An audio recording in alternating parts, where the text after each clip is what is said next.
Catching up with Jonathan Lucroy, brought to you by Quick Trip. Well, just getting out to the start of the season here, sometimes we want to define what's good, what's bad. Is there a number or anything that you avoid talking about, a win total by a certain time? I mean, what is a good start to this year for you guys? I mean, being realistic about the season, knowing that we're in a place where we're trying to rebuild for the future of the franchise and organization. You know, I think it's been a pretty good start so far. I mean, the Giants came in here; they're a pretty good squad. I mean, we faced three really, really good pitchers, and so, you know, it's one of those things that, you know, I thought we had the first game got out of hand, but the second, third game we were right in there, and we ended up grabbing the third game from them, which is, I think, pretty good. And you know, I thought there were definitely some things would have went our way if we would have had some better at bats in some situations, myself included, because there was a couple of situations I didn't get the job done. Then the games could have been a lot different.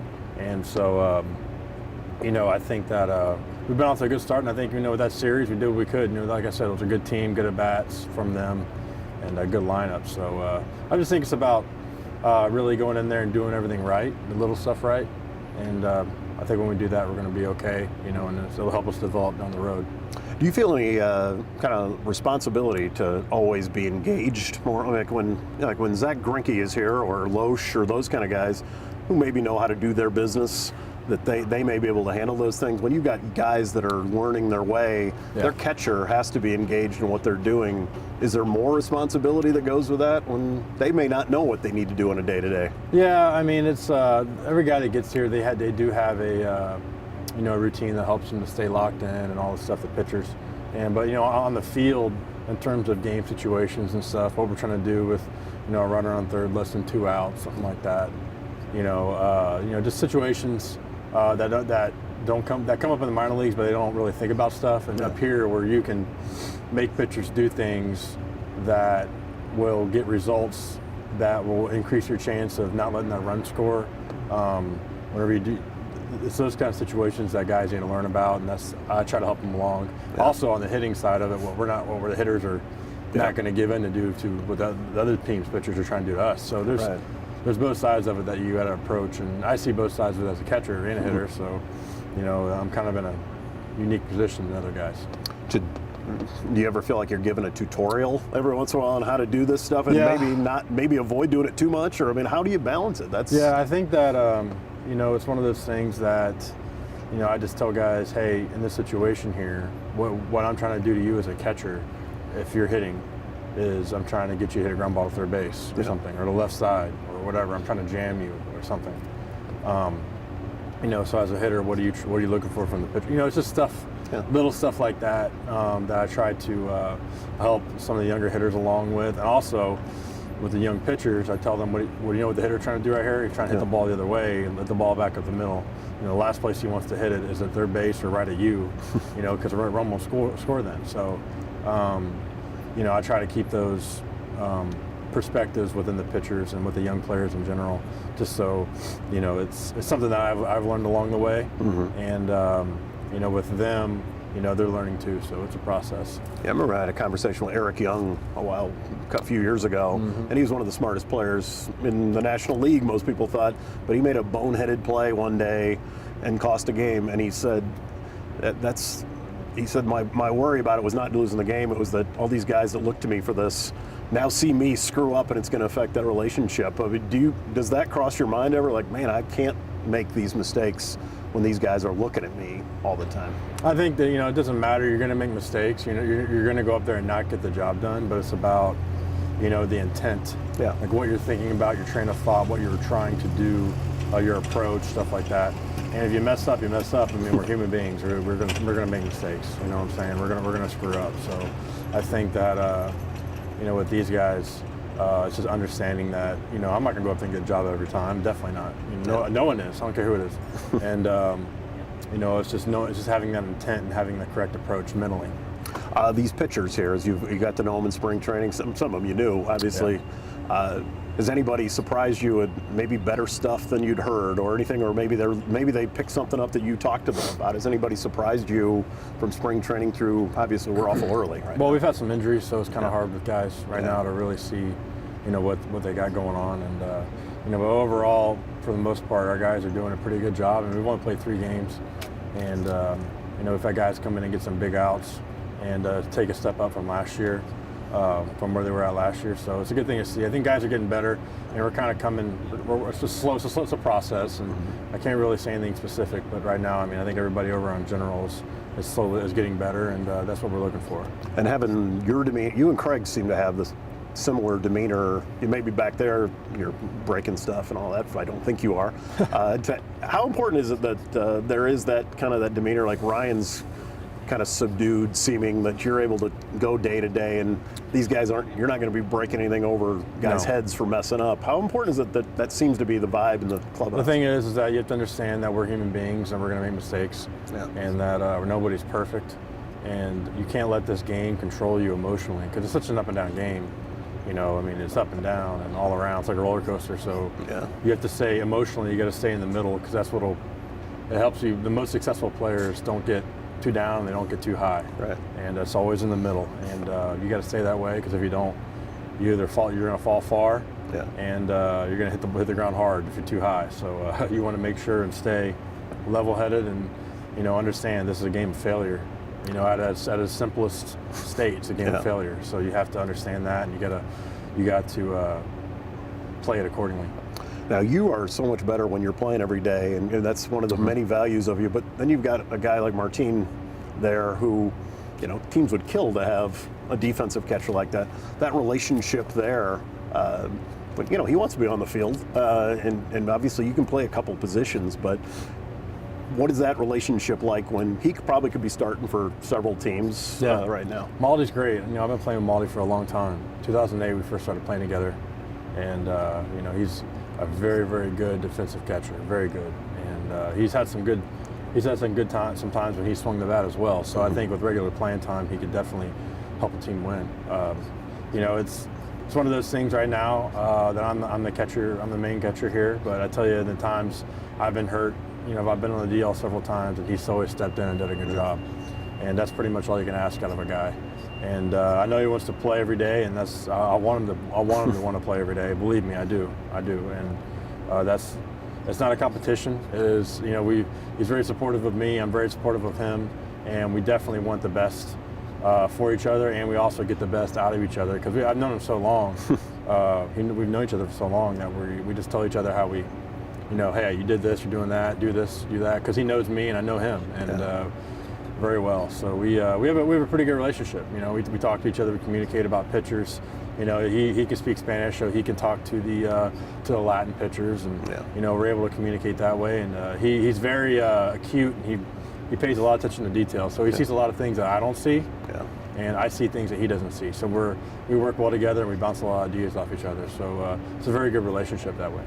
When you're watching during a game here, because you got young shortstop, you've got young guys out there, are you conscious of how other guys have played during the day, or is it maybe after you look at it? I always wonder that during the game, like, wow, he's having a night, or are you somebody like, wow, he went 3 for 5 tonight? Are you conscious of who's having a good night? Oh yeah. It was, especially when they're on their team, you can't help it. It's always good to see guys. It's always good to see other guys on your team do well. It's always fun, and you don't want to see guys on other teams do well against you, but the guys on your team, you definitely want to see that.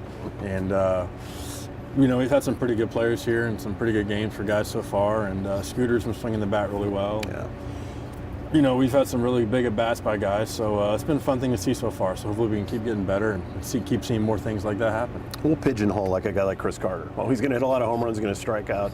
Where's the value there? The guys don't accept, well, I'm going to be a 200 strikeout guy because that's who I am. That they don't just accept it. How crucial is that if they're going to improve, that you don't stay the same player you are in year 3 that you were in year 1? Yeah, when you got to realize everybody's different, and everybody's personality is different, and the way they approach the games are different. And some people do that, some people don't. Chris Carter's hit 30-something homers in a season. I've never done that. Yeah. I've never been close to that. So. We all have our strengths and we all have our weaknesses, and the most important thing is complimenting each other in terms of, you have guys that are like Chris, he's a homer guy, he'll walk somebody, he's going to strike out too, but you have a guy like like Bronny, who pretty much does everything right.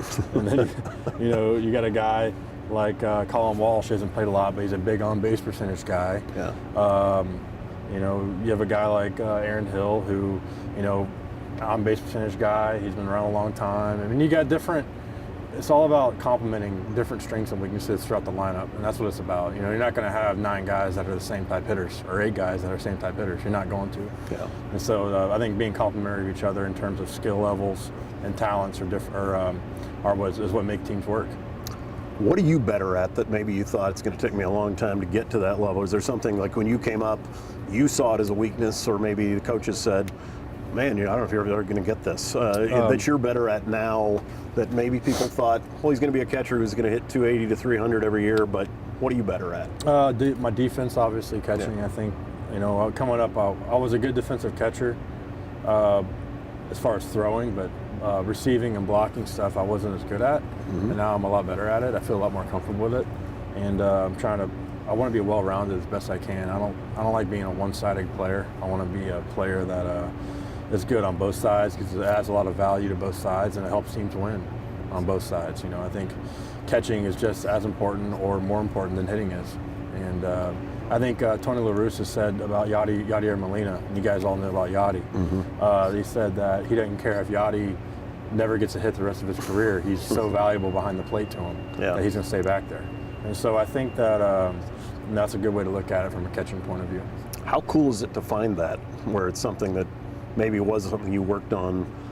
Holy cow, I did that. Do you have those moments of realization, or is it just? No, not really. I mean, I really try to keep myself level-headed with that kind of thing. I mean, I think that, hard work really pays off. It does, for sure. And whenever you do it correctly and you create the right habits, I think, hard work does pay off. And, I expect myself to play at a certain level. Yeah. And, if I'm doing my job, I'm going to block the ball. It's going to stop right there, and I'm going to catch a ball, and I'm going to stop it right there. And that's my job. Yeah. And I'm going to go up to a bat, and I'm going to hit the ball hard somewhere, and that's my job. Guy steals, and I have a chance to throw him out, I'm going to throw him out. That's my job. And my job is to do those things and to do them to the best of my ability in order to help my team win. And, that's what I'm trying to do, and I work hard every day for it. Now, one of the things people like about you, there's a lot of them, but he's always honest. He's always up front. And when you talked about the rebuild, I mean, a catcher has a certain amount of time to play. And I don't remember you saying anything really awful about being a part of the rebuild, but you may as well have kicked a puppy in front of people when you said. And I love puppies. That's what's crazy. Yeah, it's true. Yeah, I have a puppy. We do too. Yeah. Is that how was? I don't know if you heard any of the reaction to when you said, well, being a part of a rebuild when you're almost 30, that's not the greatest feeling. To hear the reaction to that, did you understand it? Did it bother you that they were reacting in that way to you? No, I mean, I get it. I understand people saying that. I mean, the Brewers are huge, the fans around here. Yep. And they want their players to want to play and want to be here. And that's not the issue at all. I mean, the thing is that, every player on this field wants to win, and we want to win as much as we can, because winning is fun. Yeah. Winning is fun. Yeah. Losing is not fun. Winning is fun. Yeah. I mean, it's pretty, I think anybody can relate to that. That's any type of competitive. So, I was just honest, speaking from my heart, and it's over and done with, and I'm just here, and I'm ready to go, and I'm working hard and playing hard, and see what's going to happen. I mean, that's all it is. And I don't ever give in, I'll never give up. I don't care what situation you're in, I don't believe in that. And I just said what I felt, and it's done and over, and then I'm moving on from it. I mean, you're going to be 30 this year. I mean, that's it's ancient. Are there any gray things coming up there? No. I do feel old sometimes. Yeah. That's why the haircut maybe is you're trying to make sure the gray doesn't come in. Trying to fake people out. No, it's this game has given a lot to me. I'm very thankful for it, and Brewers have given me a lot, and I'm very thankful for that. So it's definitely a beautiful place to play. You can look around here and see that. I mean, it's better than 95% of the of stadiums in the country. So it's a very, very blessed to be here. Okay, and the road trip coming up here. Obviously you don't look past, but we'll talk generally about the road. You're gonna. I mean, you get to measure yourself a bit with the Cardinals being around, but what can you guys get out of a road trip? Or it's a pretty good length road trip to start early in the year. It's going to be a good road trip. I think, obviously going to play Cardinals is going to be something that's going to be a challenge, like it always is. But this game is the beautiful thing about baseball is that any team can go out and beat any other team on any given day. It's not like football, bigger, faster, stronger, or basketball, bigger, faster. It's not like that. Yeah. Baseball is if your pitcher has a good day on the mound, you're probably going to win. Yeah. You know, for the most part. So it's, you know, I really don't care who we're playing. You know, it doesn't matter to me. Every baseball team has to go out there and hit a ball square and, you know, hit it hard somewhere and pitch and throw strikes and stuff. And you know, I think that's baseball at its simplest terms. And you know, at this level, you got to keep it simple. And like you mentioned basketball, the NBA, everybody's going to suddenly be looking to find Steph Curry, and they're not going to play exactly like the Warriors and like the Royals did it a certain way. Well, why can't the Brewers just do that? Well, they've got a certain types of players. I mean, I think you got guys that can do that, but how do you? Is that a trap to fall into? If you're like, well, we all are going to do it just like the Royals do it because I think you got to develop your own way. I don't believe in following anybody. I'm not a follower. I've never been a follower. I don't believe in emulating anybody. People have asked me, who do you try to copy your game after? And no one. I don't copy my game after anybody.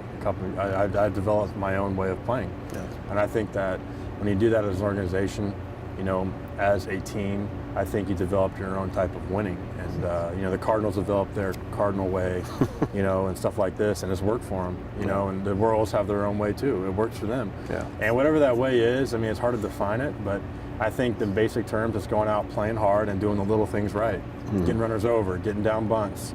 With the runner out there less than 2 outs, having the correct mental approach to drive that run in. Yeah. You hit the ball up the middle the other way so you don't roll into, hit the ball at third base. I think there's just so many little things that not we, but in baseball in general, people do wrong because the home run is so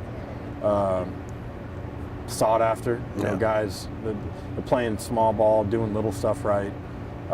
Base running, getting fundamental stuff, the fundamentals of the game.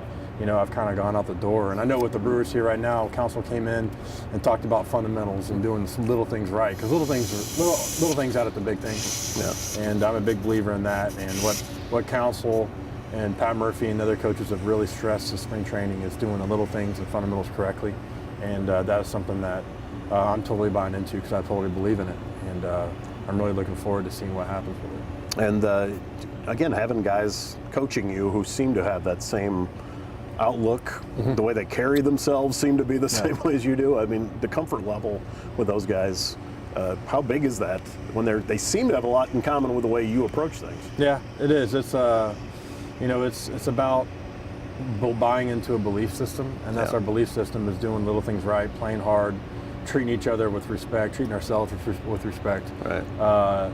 You know, and those little things eventually are going to add up to big things. And like the Royals, their little things are going to add up to big things. And you know, you see these teams with huge payrolls and they don't win. I mean, well, why is that? You know, so it's about doing little things right. And this game is so complicated nowadays, all the analytics and numbers and all that stuff, that people forget to do little things. Yeah. And I think the little things will add up to big things, no doubt in my mind.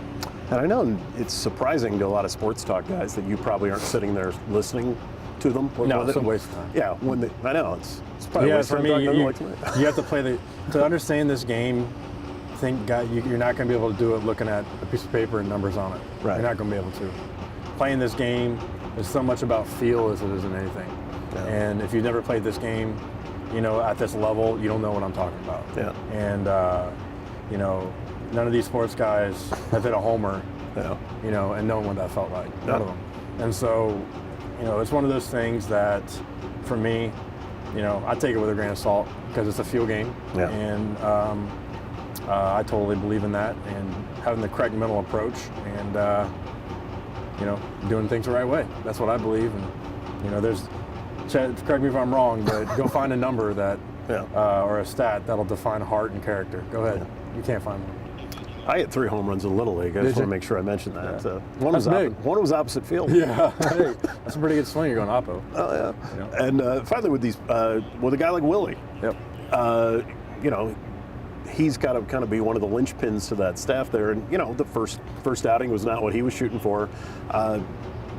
Is there a pressure on that guy, and how do you maybe let the veteran guys not feel that pressure? Because oh my goodness, if Willie doesn't pitch well, we're screwed this month. No, talk about that it's not like that. I mean, our pitching staff and our team in general is, all about picking each other up. Yeah. And when a guy has a bad game, the next starter goes in and he wants to do good and pick him up. He wants to help him out, and that's what it's about. It's called a team. I mean, this isn't the NBA where one guy can change a team in a season. This isn't like that. Yeah. This is baseball where you got 25 guys on the roster and they all have to contribute to be successful, and we all try to pick each other up.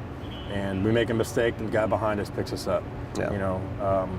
I had an error the other day at home plate, and Aaron Hill makes a great play, throws it in there, and made a great play, and I made sure and catch that when we got the guy out of home, and then we ended up beating him by 1 run. So, it was one of those things that we have to pick each other up in those situations. And Willie has a bad game, it's a bad game.